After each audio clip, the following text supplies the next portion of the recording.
ಗಮನಿಸ್ರಿ ಎಲ್ಲರೂ. ಇವತ್ತು ನಿಮಗೆ ಮುಖ್ಯವಾದ ವಿಚಾರ ಹೇಳಬೇಕು.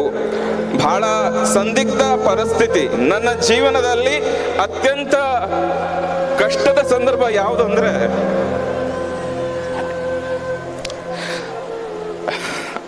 ನನ್ನ ಗುರುಗಳು ನನ್ನನ್ನು ಬಿಟ್ಟು ಹೋದಾಗ.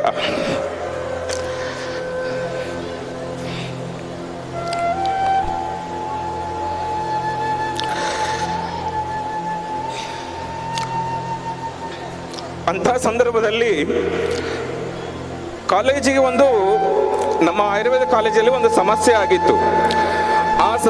ಆ ಸಂದರ್ಭದಲ್ಲಿ ದಿಕ್ಕೆ ತೋಚದ ಆದಂತಹ ಒಂದು ಪರಿಸ್ಥಿತಿ ಏರ್ಪಟ್ಟಾಗ, ಯಾಕಂದ್ರೆ ಜೀವನನೇ ಮುಕ್ತಾಯ ಆಯ್ತೇನೋ ಅನ್ನುವಂಥ ಸ್ಥಿತಿ ನನಗೆ ಆ ಸಂದರ್ಭದಲ್ಲಿ ಆಗಿತ್ತು, ಗುರುಗಳು ಕಳ್ಕೊಂಡಾಗ.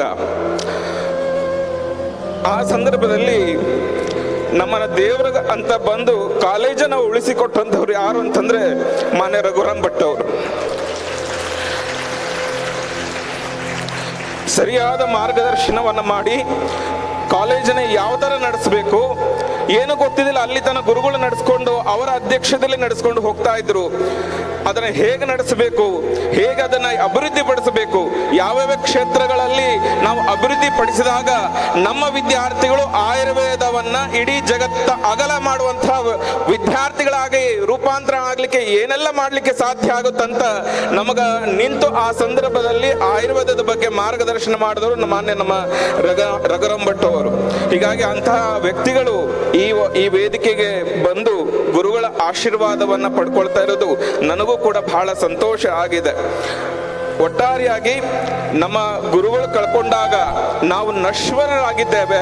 ನಶ್ವರರಾಗಿದ್ದಾಗ ಬದುಕೆ ಇಲ್ಲವಾಗಿಸಬೇಕು ಅನ್ನುವಂಥ ಸ್ಥಿತಿಯಲ್ಲಿ ಇಲ್ಲಿರುವಂತಹ ಎಲ್ಲ ಭಕ್ತರು, ಇಲ್ಲಿರುವಂತಹ ಪ್ರತಿಯೊಬ್ಬ ವ್ಯಕ್ತಿ ಇವತ್ತೇನು ಕುತ್ಕೊಂಡಿದ್ದಾರೆ ಮಾನವಿಯಲ್ಲಿರುವಂಥವ್ರು, ನೀವೆಲ್ಲರೂ ಇರೋ ಸಲುವಾಗಿ ನಾನು ಉಳಿಬೇಕಾಯ್ತವತ್ತು ಅಷ್ಟೇ.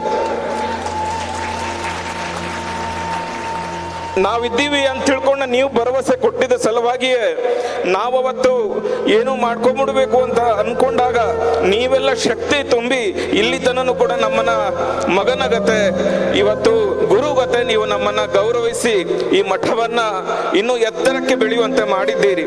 ಬಹುತೇಕ ಒಂದು ಗೋಪುರ ಇರುತ್ತೆ, ಆ ಗೋಪುರದಲ್ಲಿ ಕಳಸಗಳು ದಶ ದಿಕ್ಕಿಗಳಿಗೆ ಹೊಳಿತಿರ್ತವೆ. ನೀವು ಹೇಳ್ತೀರಿ ಸ್ವಾಮಿಗಳೇ ನೀವು ಕಳಶಿದ್ದಂಗ ಆ ಕಳಶ ಎಲ್ಲಾ ದಿಕ್ಕಿಗಳಿಗೂ ಹೊಳಿತಾ ಇದ್ದೀರಿ ನೀವು ಅಂತ. ಆದ್ರೆ ಆ ಗೋಪುರದ ಕೆಳಗಡೆ ಒಂದು ಬುನಾದಿ ಇರ್ತದೆ. ಆ ಬುನಾದಿ ಯಾರು ಅಂತಂದ್ರೆ ಇಲ್ಲೆಲ್ಲ ಕುತ್ಕೊಂಡಿದ್ದಾರಲ್ಲ ಗುರುಗಳ ಆದಿಯಾಗಿ, ಜಗದ್ಗುರುಗಳ ಅವರ ಆಶೀರ್ವಾದ ಆದಿಯಾಗಿ ಇಲ್ಲಿ ಕುತ್ಕೊಂಡಿರುವಂತಹ ಎಲ್ಲರೂ ಕೂಡ ಬುನಾದಿ ಆಗಿ ನಿಂತಿರೋ ಸಲುವಾಗಿ ನಾನು ಇಷ್ಟು ಗಟ್ಟಿಯಾಗಿ ನಿಲ್ಲಲಿಕ್ಕೆ ಸಾಧ್ಯ ಆಗಿದೆ.